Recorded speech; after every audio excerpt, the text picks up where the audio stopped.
tout le monde, j'espère que tout va bien. Aujourd'hui, mon papa va vous parler de la carte Arduino anti-PE. Allez-y, bon courage.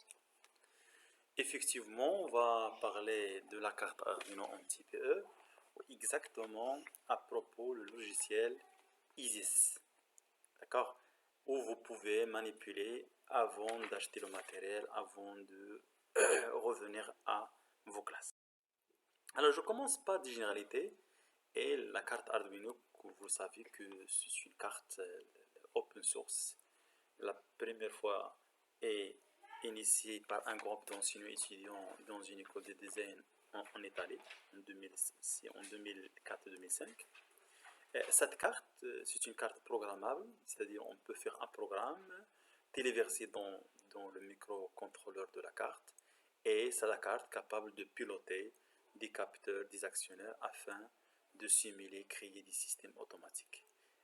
On peut l'utiliser dans le domaine de la domotique, pilotage d'un robot, etc.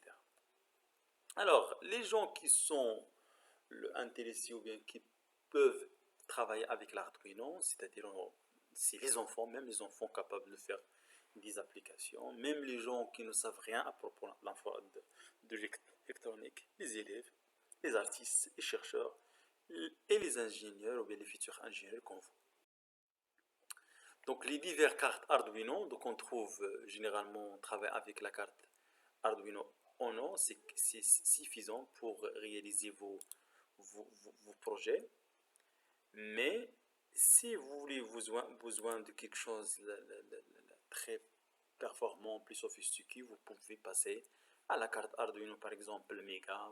Si vous avez besoin à plus d'entrées, plus de sorties, vous pouvez aller à une autre catégorie de la carte Arduino, d'accord? Mais pour vous, on préfère. Donc il y a des shells, ou bien ce qu'on appelle des accessoires qui s'accompagnent la carte Arduino. On peut trouver des shells, on peut trouver des LCD, on peut trouver des relais, des commandes moteurs, etc. Ça dépend des besoins. Alors la carte Arduino, elle est donc les parties les plus importantes. Il y a des entrées et des sorties, il y a la borne d'alimentation, il y a la borne de l'USB qui permet de les lier avec l'ordinateur. C'est grâce à cet endroit on peut téléverser les programmes et en même temps on peut alimenter. Donc il y a le microcontrôleur, c'est-à-dire sur le cerveau de la carte Arduino. Donc il y a des entrées analogiques et numériques, il y a des entrées analogiques. Donc la carte Arduino contient des entrées, des sorties, un cerveau, un endroit de l'alimentation. Donc voilà, vous pouvez savoir plus de détails de ce. Alors le matériel nécessaire pour la carte Arduino, on trouve les câbles, des petits câbles. On trouve des LED, c'est-à-dire vous pouvez commencer des petites applications en utilisant des LED et des résistors. Donc il y a une maquette, d'accord, une plaque test de montage où il y a du trou où je peux insérer les résistors, les résistors, les LED, etc. pour réaliser des petits montages. Donc c'est ce qu'on appelle les fils de pointage, les résistors, le potentiomètre, ce sont des résistances variables, etc. Ça dépend des besoins. On peut acheter le matériel nécessaire. Donc si vous voulez, il y a des capteurs, il y a des actionneurs. Lorsqu'on dit un capteur, c'est-à-dire celui qui lie entre le monde physique, c'est-à-dire la température, la chaleur, la pression, etc., et fait la conversion vers un signal électrique. Donc il y a des cellules photorésistants qui changent la résistance avec le rayonnement solaire, des capteurs d'infrarouge, des capteurs de température, d'humidité, microphones, etc. Et pour les actionnaires, c'est-à-dire qui est capable de faire l'action, c'est-à-dire si la LED, servomoteur, transistance piezoélectrique, haut-parleur, relais. Et voilà quelques outillages électroniques, c'est-à-dire le multimètre, la pince, une pile pour souder, d'accord, un stylo, etc. Ce sont des petits réglages pour réaliser des montages. Alors, si vous voulez, en résumé, la carte Arduino contient des inputs, c'est-à-dire c'est la température, l'humidité, la pression, la présence, la distance, la position. Ce sont des capteurs qui permettent de déterminer ces grandeurs. Ce sont des entrées. Donc le système électronique qui contient principalement la carte Arduino et des autres accessoires va gérer cette situation, va piloter le fonctionnement d'un moteur, servomoteur, les pompes, etc. Programmer avec le logiciel Arduino, c'est simple, c'est-à-dire il suffit d'ouvrir le logiciel Arduino, il faut chercher des programmes déjà disponibles et vous pouvez ajouter des autres choses supplémentaires.